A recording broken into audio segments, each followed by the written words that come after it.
Okay, got it. चलो start. चलो हाँ सर।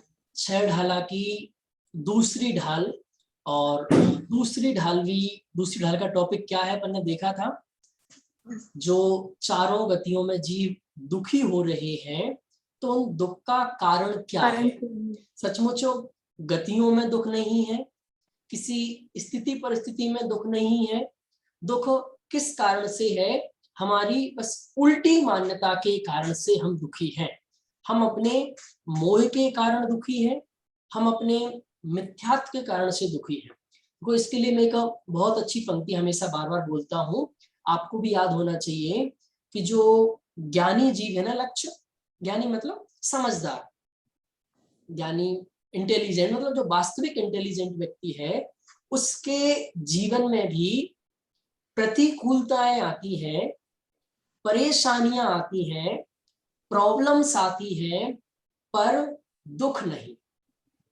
हाँ। क्या बोला कि ऐसा दुनिया में कोई व्यक्ति नहीं है, बड़े से बड़ा व्यक्ति, और मैं तो यहाँ तक कहता हूँ जो जितना बड़ा है उसकी लाइफ में उतने बड़े चैलेंजेस आते हैं, उतनी बड़ी प्रॉब्लम्स आती हैं, पर वो दुखी बिल्कुल भी नहीं होते। क्यों नहीं होते? इसके पीछे का एक ही कारण है कि सुख दुख बाहरी स्थितियों से नहीं है। सुख दुख हमारे अंतरंग के भावों से, हमारी मान्यता से, हमारे इंटेंशन से है। और मतलब अभी मैं क्या सुन रहा था, हाँ कोई न्यूज, हाँ सुन रहा था कि क्या न्यूज थी, बहुत ध्यान से सुनो तरुषि, कि अभी कल 3 तारीख से, कल नहीं 3-4 दिन हो गए, श्वेतांबरों के पर्युषण पर्व प्रारंभ हुए हैं। स्टार्टिंग के 8 दिन पहले श्वेतांबर लोग मनाते हैं, फिर 10 तारीख से अपने स्टार्ट हुए। तो भाभी उन लोगों ने क्या नियम किया आपको पता? जियो न्यूज की मैं आपको खबर सुना रहा हूँ। जियो न्यूज पर आया कि अहमदाबाद के लोगों ने और भी बहुत सारे श्वेतांबर भाइयों ने इस बार ई उपवास रखा। मतलब उनके यहाँ उपवास का बहुत महत्व है, बहुत माना है, और हाँ। इस बार उन्होंने क्या उपवास रखा? लक्ष्य ई उपवास। ई उपवास में ई मतलब है इंटरनेट का यूज नहीं करेंगे, मोबाइल का यूज नहीं करेंगे, मतलब इतने दिन वो इस चीज से बच के रहेंगे।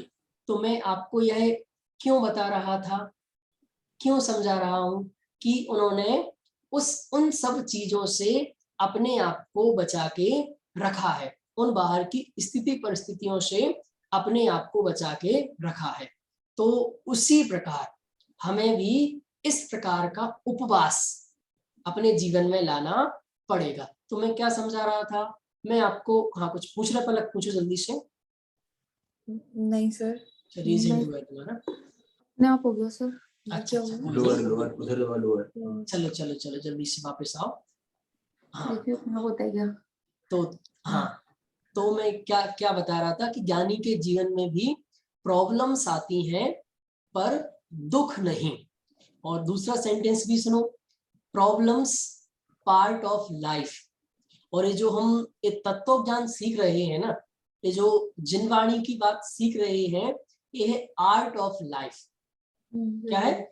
आर्ट ऑफ लाइफ मतलब जीवन जीने की कला। तो जिनके जीवन में यह जीवन जीने की कला है, मतलब अभी तो अपन बहुत बेसिक पढ़ रहे हैं, अभी आपने नए नहीं पढ़े भाभी।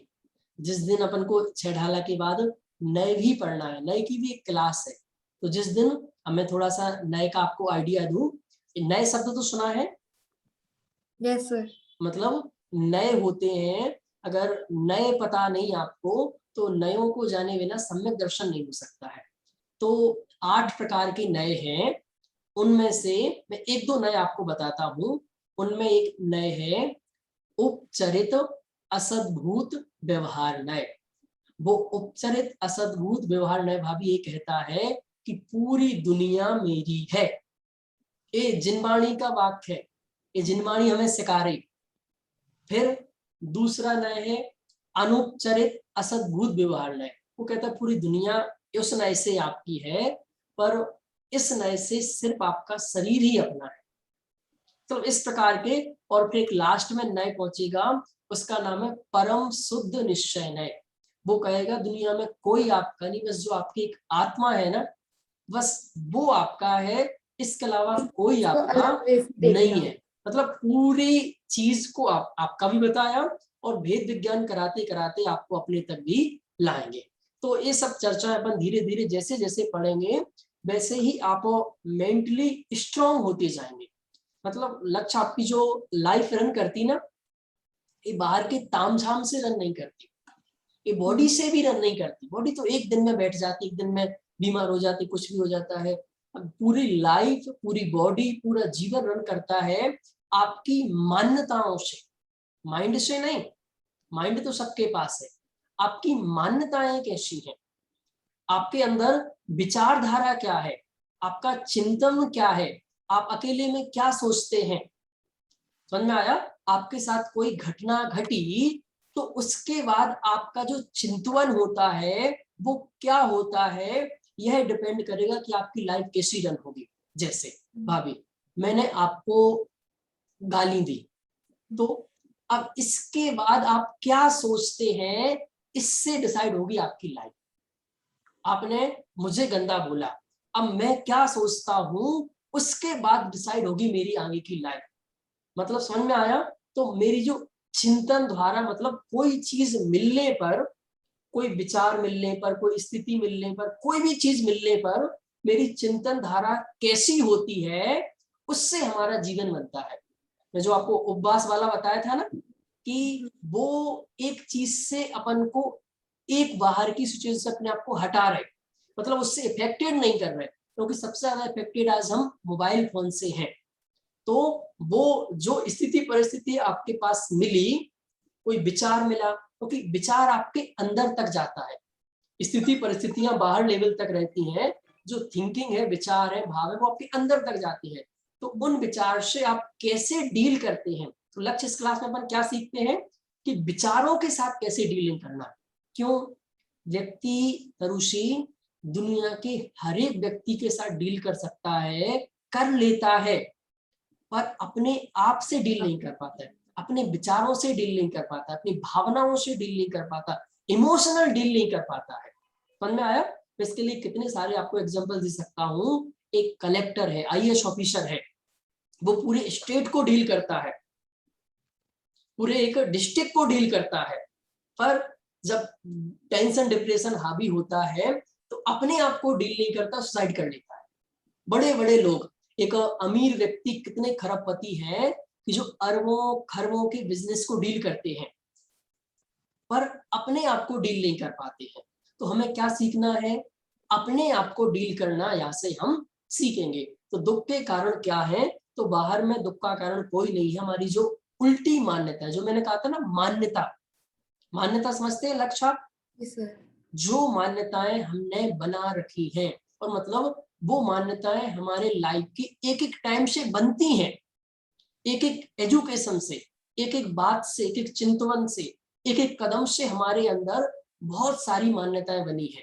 उन्हीं मान्यताओं से हम सुखी दुखी होते हैं। सर, मान्यता आप बिलीफ को कह रहे हो या फिर आप मान्यता कैसे मेरा परसेप्शन क्या होता है उसको बोल रहे हो? बिलीफ वो एक ही बात है। बिलीव, जो विश्वास हमारा बिलीव है। हाँ। कोई भी चीज आती है, कोई विचार आता है, कोई घटना दुर्घटना, तो उससे संबंधित हमारे अंदर क्या विचार पहले से पड़ा हुआ है, क्या विश्वास पड़ा हुआ है, तो हम उसके साथ वैसे ही डील करते हैं। समझ में आया? तो वो नेगेटिव बिलीफ पड़ा होगा तो नेगेटिव ही डीलिंग होगी। जैसे तरुषी के लिए मेरे अंदर नेगेटिव बिलीव है, तो अब तरुषी जब जब मेरे सामने आएगी तो नेगेटिव ही मुझे दिखेगी, कभी मुझे इसमें अच्छाई दिख ही नहीं सकती। क्यों नहीं दिख सकती भाभी? क्योंकि आपकी सोची वो बहुत अच्छा कर रही है, बहुत अच्छी है, हर चीज है, पर वो बिलीव में नेगेटिव पड़ा हुआ है तो नेगेटिव ही चलता है। समझ में आया? तो वही अपन यहाँ पर उल्टी मान्यता के कारण से दुखी है। तो 7 तत्व संबंधी जो उल्टी मान्यताएं अपन कर रहे हैं, उनकी चर्चा कल अपन ने की थी। 4 छंद अपन ने पढ़ लिए थे, 5वां छंद अपन को पढ़ना है। अब अजीब तत्व के संबंध में मेरी क्या उल्टी मान्यता है, क्योंकि अब दुनिया में 7 तत्व हैं, उन तत्वों के संबंध में मेरी क्या क्या उल्टी मान्यता है जिनसे मैं दुखी हो रहा हूं। तो 5 नंबर का छंद आप देखेंगे। तन उपजत अपनी उपज जान, तन नशत आपको नाशमान।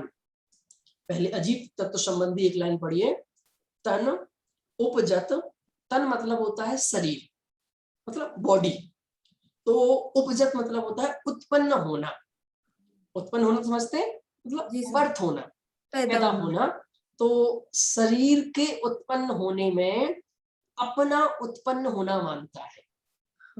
मतलब अजीब तत्व संबंधी भूल क्या है कि अजीब शरीर पैदा हुआ तो क्या मानता है, मैं पैदा मैं हुआ। पैदा हुआ। तन नसत आपको नासमान, और शरीर मरा तो मैं मर गया, ऐसा मानता है। मतलब अब दुनिया में 99% लोग इस मान्यता वाले हैं। क्या शरीर को कुछ हुआ, शरीर पैदा हुआ तो कौन हुआ, मैं कब से हूं लक्ष्य, सर 2001 तब से शरीर है, और मैं कब तक हूं, जब जब तक तक शरीर है। जिस दिन शरीर गायब उस दिन हम गायब। देखो अब इस मान्यता से हम कितने छोटे हो जाते हैं। मतलब जो मुझे अपनी तैयारी करना चाहिए या मुझे जो फ्यूचर प्लानिंग करना चाहिए, आज के यहाँ क्या चलता है, एक ही तो वर्ड है, बस फ्यूचर प्लानिंग। मैं अब ये पूछूं कि तरुषी क्या क्या कर रहे हो, क्या जरूरत है, सर फ्यूचर के लिए तो देखना पड़ता है, फ्यूचर की प्लानिंग तो करनी पड़ती है। तो कितना छोटा आपने बस 20-30 साल का फ्यूचर मान रखा है, कितना लंबा फ्यूचर है हमारा। और जो हम लर्निंग भी लेनी है तो कौन से पास्ट से, बस इसी पास्ट से, इसके पहले भी कितना बड़ा पास्ट है, मतलब पहले तो उतनी बड़ी मेंटिलिटी। तो तन उपजत अपनी उपज जान, तन नशत आपको नाशमान। मतलब शरीर के उत्पन्न होने में अपने को उत्पन्न मानता है कि मैं उत्पन्न हुआ, और शरीर के नाश में अपना नाश मानता है। यह अजीब तत्व संबंधी भूल है। क्यों है अजीब तत्व संबंधी भूल, क्योंकि आपने अजीब का स्वरूप नहीं जाना। क्यों, अजीब भी अनादि अनंत है। जैसे जीव अनादि अनंत है, वैसे अजीब भी अनादि अनंत है। तो वो शरीर आपको जो दिख रहा है, शरीर अभी नहीं हुआ है।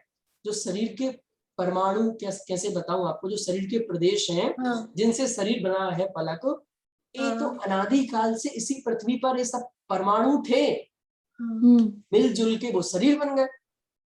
अब अब डेथ हो गई तो अलग हो जाते हैं, नहीं, वो सब परमाणु यही है, वो दूसरे रूप में कन्वर्ट हो जाते हैं।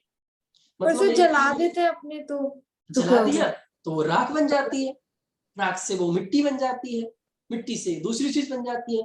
मतलब उसके जो अब साइंस, पूरा साइंस किस बात पे टिका है, अगर आपने डीपली लक्ष्य साइंस पढ़ी हो तो साइंस में यही तो पढ़ाते हैं वो, कि कोई भी चीज कभी खत्म नहीं होती है, बस उसकी पर्याय बदलती है।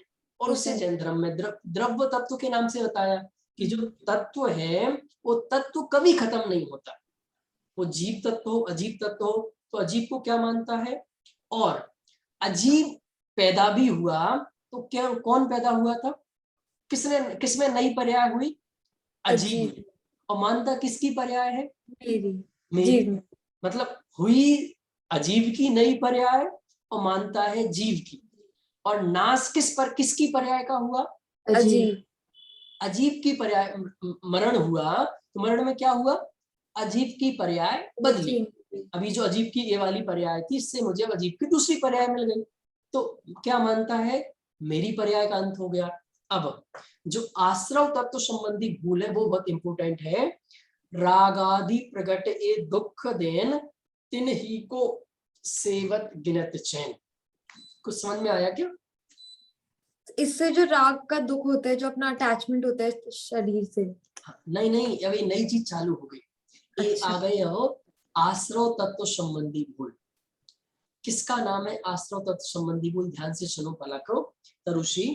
रागादि प्रगट ए दुख देन, मतलब ये जो रागादि भाव है ये बिल्कुल स्पष्ट रूप से प्रकट, मतलब बिल्कुल दिखते हुए, बिल्कुल स्पष्ट रूप से, बिल्कुल क्लियर। प्रकट मतलब बिल्कुल क्लियर, जो क्लियर रूप से दुख देन, देन मतलब देने वाले हैं। मतलब ये जो रागादि भाव है आप किसी से राग करते हैं, द्वेष करते हैं, मोह करते हैं, ये जो उल्टी मान्यता है ये बिल्कुल क्लियर रूप से दुख देने वाली, जिसे हम देख रहे हैं अपनी आंखों से। तिन ही को सेवत गिनत चैन, तिन ही को मतलब उन्हीं को सेवत करता हुआ, चैन मतलब सुखी मानता है।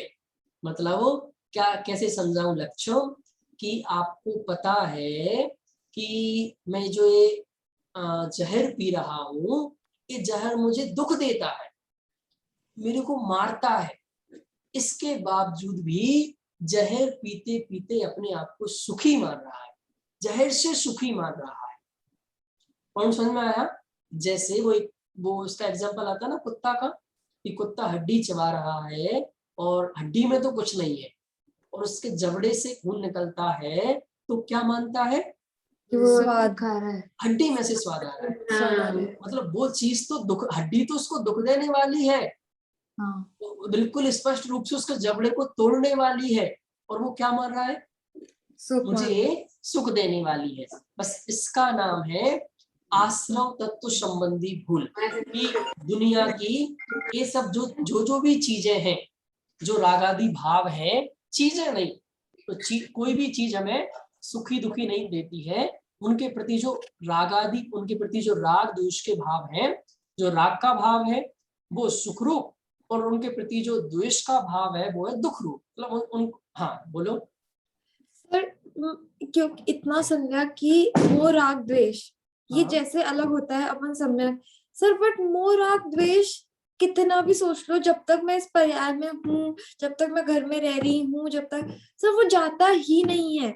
और अगर जैसे सोचते हो ना कि वो जाना चाहिए, तो फिर सबसे आपको बहुत, फिर आपको गंदी फीलिंग आने लग जाती है, चाहे आप घर पे रह रहे हो, मम्मी के प्रति आपको ऐसा लगता है कि अब बंद गए, तो सर फिर वो द्वेष का भाव आ जाता है। बहुत सुंदर। उसका तो फिर होता ही नहीं है सर। खत्म ही करना। पहले इसमें दो बातें। सबसे पहले तो ये सुनो कि राग द्वेष का अभाव भूम का अनुसार होगा। मतलब भूम का के अनुसार, मतलब अभी आप गृहस्थी में हैं, गृहस्थ हैं, तो जिनके साथ हैं, जिस भूमिका में हैं, उन सब से आपका राग रहेगा। ये भूमिका है। मतलब अभी आप किसी की बेटी के रूप में है, किसी की सिस्टर के रूप में है, किसी की भतीजी के रूप में है, तो उस संबंधी आपको राग रहेगा, इसमें कोई दिक्कत नहीं है। पर आपका जो पूरी दुनिया के प्रति राग था, इतनी वस्तुओं के प्रति राग था, वो राग कम हुआ। तो अब और मजे की बात, वो जो मुझे आपको बात समझानी है, जो यहाँ कह रहे हैं कि आपको अभी राग नहीं छोड़ना, राग छूट जाएगा। राग दुख देने वाला है, यह मानना है। ये जो राग भाव है, ये राग भाव दुख दे, मतलब दुख देने वाला है। और गलती क्या कर रहे तुम मान रहे कि सुख देने वाला है। ये गलती मिटाना है। सबसे पहले नंबर का आपको ये मानना है तरुषी, कि जो रागादि भाव है ये निश्चित रूप से दुख देने वाले हैं। सर क्या मतलब राग मतलब राग भाव मतलब मैं किसी भी वस्तु के प्रति, किसी भी व्यक्ति के प्रति, किसी के प्रति, ये जो मैं अत्यधिक राग भाव, भूमिका से ऊपर उठ करके, आप जिस भूमिका में हैं उतना राग, उतना वात्सल्य तो आपको होना होगा, उसको आप नहीं हटा सकते हैं। वो भूमिका के अनुसार ही खत्म होगा। तो भूमिका के अनुसार से अधिक जो भी राग भाव, या जो भी राग भाव है, भूमिका का राग भाव भी, यह राग भाव हमें दुख देने वाला है। सर जो मैं अपना मान रही हूँ, जितना मैं अपना मान रही हूँ, वो है राग भाव। हाँ। और द्वेष है जब मेरे को कोई चीज पसंद नहीं है। और राग आदि मतलब राग द्वेष दोनों। मुझे एक बात और भी समझानी है। अभी मुझे कल ही दादा ने बुला के समझाया, कहा कि आज हम बहुत सारे लोग हैं, तो ये राग द्वेष को दो उन्होंने अलग अलग पार्टीशन में बांट दिया। क्या तरुषी? मैं राग नहीं करूंगा तो फिर मैं क्या करूंगा? द्वेष। फिर द्वेष नहीं करूंगा तो क्या करूंगा? राग। वो कह रहे राग द्वेष अपोजिट में है ही नहीं, हाँ, एक राग द्वेष तो भैया भैया है। तो राग द्वेष के अपोजिट कौन है? राग द्वेष के अपोजिट है न्यूट्रल। वीतराग, वीतराग, न्यूट्रल। मतलब वीतराग। वीतराग। तो हम क्या कर रहे हैं, राग से हटके द्वेष करने लगते हैं, द्वेष से हटके राग करने लगते हैं। तो अभी हम क्या कर रहे हैं पलक, राग करते हैं, फिर थोड़े सर समझाते हैं, द्वेष करने लगते हैं। तो आप उसी पार्टी में हैं, मतलब आप सर, धर्म नहीं कर रहे। कोई हाँ, पार्टी तो वही है, मतलब- चेंज हो रहा है बस। हाँ सर, जैसे कि मतलब वो फीलिंग होती है ना सर, जैसे कि आप जो भाव कहते हो, तो बहुत मुश्किल से राग तो थोड़ा कम किया कि समझ के, है ना, समझ के समझ में आ रहा है, तो धीरे धीरे काम कर रहे हैं इसी भूमिका में, वो फिर से द्वेष होने लग जाता है, फिर अच्छी नहीं लगती चीजें, आप समझ रहे हैं। तो फिर मेरे को रियलाइज हुआ कि जब मैं एक पढ़ रही थी सर, तो उसमें से था कि राग और द्वेष दोनों कुछ ना कुछ कर रहे हो तो सर अपने आप ही, मतलब आपके पाप तो बढ़ ही रहे हैं। आप वही मैं समझा रहा हूँ कि आप राग से द्वेष में जा रहे हैं, द्वेष से राग में जा रहे हैं, यह नहीं। और अब फिर देखो, हमें राग को कम नहीं करना है, ना द्वेष को कम नहीं करना है, हमें तो सिर्फ और सिर्फ एक काम करना है। क्या काम करना है? हमें जो काम जैसा करना वैसा। है अपने में अपनापन, और इसको मैं सही बोलूं तो राइट नॉलेज। ये राग कम करना, द्वेष कम करना, ये तो बच्चों वाली भाषा है, मतलब मैं थोड़ा सा और अच्छे से बोलूं, लक्ष्य क्या है, ये तो बच्चों वाली भाषा है। राग कम करो, द्वेष कम करो, राग द्वेष कम नहीं, मुझे राइट नॉलेज। और जैसा जैसा हमारा स्वाध्याय बढ़ेगा, राइट नॉलेज या अपने से जुड़ेंगे, हम राइट नॉलेज के पास पहुंचेंगे, ऑटोमेटिक राग द्वेष कम होगा। समझ में आया? तो जो यहाँ मुद्दे की बात तो क्या समझानी थी, जो रागादि भाव हैं ये बिल्कुल स्पष्ट रूप से, बिल्कुल प्रकट रूप से, प्रकट मतलब उत्पन्न होते हैं, दिखते हैं, बार बार प्रकट होते हैं कि जिसके प्रति हमने राग किया क्या फल मिला, दुख मिला। जिसने राग किया उसका फल क्या मिला।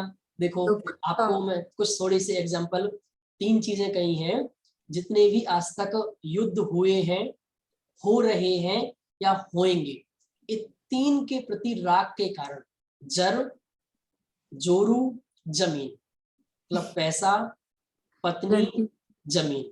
आपको कितने सारे एग्जांपल कि एक इतना बड़ा महाभारत का युद्ध किस कारण से हो गया, एक जमीन के राग के कारण।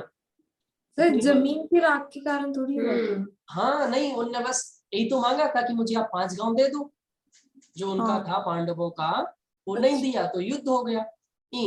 और इतनी बड़ी रामायण एक पत्नी के राग के कारण, या रावण को सीता के राग के कारण ही तो इतना सब कुछ हुआ। कौन समझ में आया? तो रागादि भाव जो है वो स्पष्ट रूप से दुख देने वाले हैं। तो क्या करें? हमें देखो, अब फिर बात सुनो, हमें वात्सल्य होना चाहिए पर राग नहीं होना चाहिए। राग है स्वार्थपूर्ण और वात्सल्य है निस्वार्थ। जैसे अभी तुम भूमिका में कह रहे कि मैं घर पे रहती हूँ तो मैं मम्मी से राग कम, तो यहाँ 2 चीजें हैं बहुत, मतलब इसमें आप कितने अंतर समझ पा रहे हैं भाभी, राग में और वात्सल्य में। वात्सल्य मतलब भाई मम्मी है तो उनने हमें इतना बड़ा किया है, इतना योग्य बनाया है, और अब वो बड़ी हो गई है तो वो निर्बाध रूप से साधना कर सकें, तो मैं उनका ध्यान रखूं, उनकी सेवा करूं, उनकी दिनचर्या को व्यवस्थित रूप से वो पालन कर सकें, उसमें उनका सहयोग करूं, और मैं अच्छे से, मतलब मैं कोई गलती नहीं करूं, यही उनके लिए सेवा है। मतलब मैं गलती करती हूँ तो वो डिस्टर्ब होती है, मुझे उनको बार बार डांटना पड़ता है, मेरे लिए बार बार गुस्सा करना पड़ता है, तो यह राग नहीं, इसका नाम वात्सल्य है। अगर आप निस्वार्थ कर रहे तो, और जहां स्वार्थ है तरुषी, उसका नाम है राग, और जो निस्वार्थ है उसका नाम है वात्सल्य। और वो वात्सल्य भूमिका में सहज होता है। समझ में आया? मतलब जैसे जैसे आपको राइट नॉलेज बढ़ेगा, तीर्थंकर है तो तीर्थंकर को एक वात्सल्य, उनके कोई भाव नहीं है, इच्छा नहीं होती है, फिर भी एक उनकी जब वो तीर्थंकर प्रकृति क्यों बंधी पता आपको? उनको एक ऐसा भाव था तरुषि, ऐसा जब जो नॉर्मल भूमिका में थे, हमारे तुम्हारे जैसे थे, तब उनको ये था, जब उनको सम्यक दर्शन हुआ, भाई ये बात बहुत गजब की बात है, ये पूरी दुनिया को समझना चाहिए, प्रत्येक जीव को यह बात समझ में आनी चाहिए। तो यह जो वात्सल्य भाव था, कोई स्वार्थ नहीं था, मैं पूरी दुनिया को सुना दूंगा तो मैं बड़ा बन जाऊंगा, मेरी प्रसिद्धि हो जाएगी, मैं उससे पैसा कमा लूंगा, नहीं, ये अलौकिक बात पता चली है मुझे, मैं सीखिए पूरी दुनिया को पता चलनी चाहिए। तो जो ये वात्सल्य था, पूरी दुनिया के लोग आसानी से समझ सकें, सुन सकें, वो उन्हें बिना कठिनाई के, समझ में आया? तो इस परिणाम के फल में तीर्थंकर प्रकृति बधी, समझ में आया कुछ? तो वही वात्सल्य, तो वात्सल्य तो आपको रहना है, पर और जो रागादि भाव है, राग भाव है, मतलब जो स्वार्थपूर्ण है, मैं एक ही अंतर कर रहा हूँ, बहुत ज्यादा आपको कंफ्यूज करने के लिए नहीं कर रहा हूँ, कि जहाँ स्वार्थ है वहां राग है, जहाँ निस्वार्थ सेवा है उसका नाम वात्सल्य है। तो ज्ञानी के जीव में वात्सल्य तो है पर राग नहीं है, वो किसी से जुड़ता नहीं है। जैसे तुमने तरुषि की कोई हेल्प की तो किस लिए की? वो मेरी हेल्प करेगी बात। दो बातें, एक तो इसलिए की कि तरुषि क्लास अटेंड कर सके, इसलिए तुमने उसका जल्दी से काम करा दिया कि भाई जल्दी फ्री हो जाएगी तो क्लास में हम जल्दी से बैठ जाएंगे।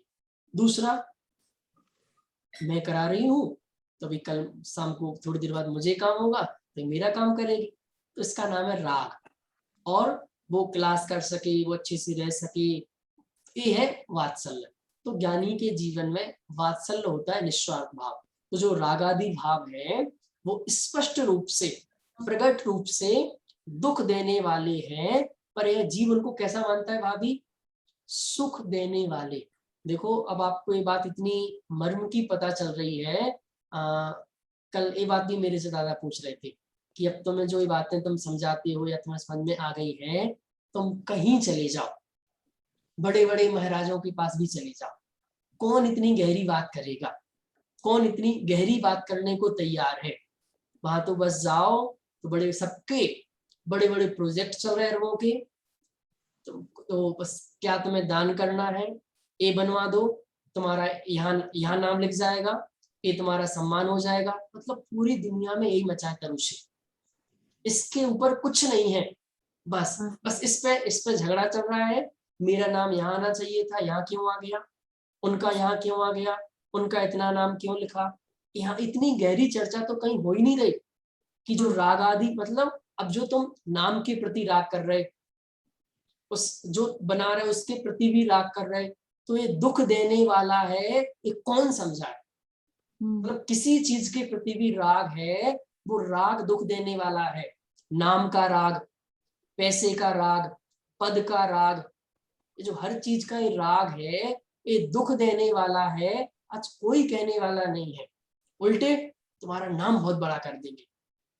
चढ़ जा सूली पर, चढ़ जा बेटा सूली पर, भला करे भगवान, ये चल रहा है, सब बस सूली पर चढ़ाए जा रहे हैं। तो ये कोई गिने चुने, ये जो रागादि भाव है ये स्पष्ट रूप से दुख देने वाले हैं, प्रेजेंट में दुख देने वाले हैं, और जो रागादि भाव कर रहा है इनसे द्रव्य कर्म बन रहे हैं, उससे तुझे फ्यूचर में जो कर्मोदय में आएंगे तो फ्यूचर भी दुख देने वाले हैं। और तिन ही को सेवत गिनत चैन, तो है दुखदायक और मानता है उनको सुख रूप। समझ में आया? यह है आश्रव तत्व संबंधी भूल।